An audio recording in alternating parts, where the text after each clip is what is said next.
ষাঁড়ের লড়াইয়ের খেলা ইসলামের দৃষ্টিতে জায়েজ আছে কি? ষাঁড়ের লড়াইয়ের খেলা আমাদের দেশে ষাঁড়ের লড়াই হয় অনেক এলাকাতে। চট্টগ্রামে, কক্সবাজারের দিকে একটু বেশি হয়, অন্যান্য এলাকাতেও হতে পারে। ষাঁড়ের লড়াই সম্পর্কে আপনারা টুকটাক জানেন যে একটা গরুর সাথে অন্য গরুর লড়াই লাগাই দেওয়া হয়।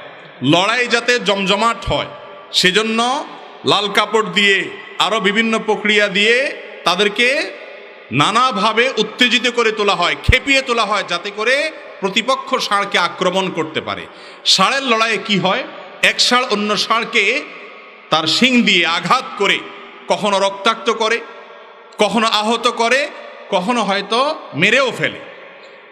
একটা ষাঁড়ের আঘাতে আরেকটা ষাঁড় রক্তাক্ত হচ্ছে, আঘাতপ্রাপ্ত হচ্ছে, হয়তো মৃত্যুর কোটে ঢলে পড়ছে, আর আমরা সেটা দেখে হাসি পাচ্ছি, হাসি এবং বিনোদন করছি, আমরা মজা নিচ্ছি, আমরা সেটাকে আপনার আনন্দের একটা উপলক্ষ বানিয়ে নিয়েছি।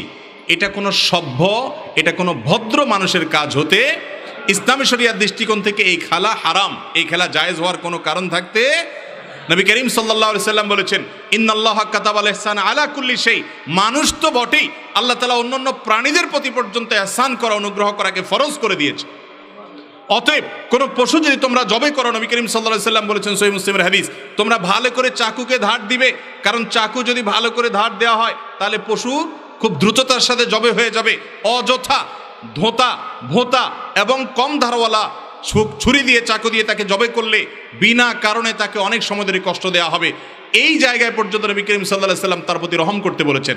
একজন সাহাবী একটা পাখি ধরে নিয়ে এসেছেন, ওই পাখির বাচ্চাগুলো আরেক জায়গায়। নবী করিম সাল্লাল্লাহু আলাইহি সাল্লাম দেখে তাকে ভৎসনা করেছেন এবং তাকে বলেছেন এগুলোকে রেখে দিয়ে আসতে, কারণ বাচ্চা এবং মা দুই জায়গায় হওয়ার কারণে তাদের কষ্টের কারণ হবে, এটা তাদের প্রতি নির্মমতা হবে। অতএব ষাঁড়ের লড়াইয়ের মতো এরকম নিষ্ঠুর, এরকম নির্মম, এরকম বর্বর কাজ, এটা কোনো আমাদের সংস্কৃতি হতে পারে? বিভিন্ন পত্রিকা বলে ষাঁড়ের লড়াই এটা আমাদের নাকি ঐতিহ্য, এটা নাকি আমাদের সংস্কৃতি। না, এটা আমাদের ঐতিহ্য না, এটা আমাদের সমাজের কুসংস্কার। এটা আমাদের সমাজের কি কুসংস্কার। এ ধরনের বর্বর এবং এ ধরনের অযৌক্তিক এবং নিষ্ঠুর কাজ এটা কখনো আমাদের বিনোদনের মাধ্যম হতে পারে না।